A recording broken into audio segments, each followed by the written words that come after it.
हे सरकार काही करू शकतं.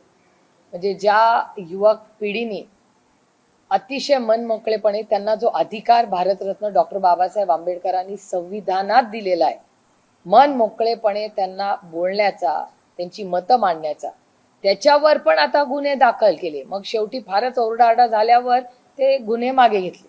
अनेक राज्य तशी आहेत. आणि या जेनझीनी, म्हणजे मला कधी कधी वाटतं की ते काँग्रेस पक्ष ही सुरुवात केली होती ना, जेव्हा इंग्रज आपल्यावर राज्य करत होते, तेव्हा चले जाओ अशी चले जाओची घोषणा देतील का काही पोरं लवकरच, असं मला वाटायला लागली. सगळी जी मुलं आहेत ही सुशिक्षित आहेत आणि त्यांना काय आईसचा प्रॉब्लेम नाही, ना इन्कम टॅक्स, ना सीबीआय, ना ईडी, ना त्यांना कॉन्ट्रॅक्ट पाहिजे. त्यामुळे ते कुठलेच प्रॉब्लेम त्यांना नसल्यामुळे ते मन मोकळेपणे जे खरं आहे. आणि मी परमपूज्य सहसंचालक जी मोहन भागवतजींचे आभार मानते की त्यांनी तर सर्टिफिकेटच दिलं की ही नवीन पिढी किती इमानदार आहे.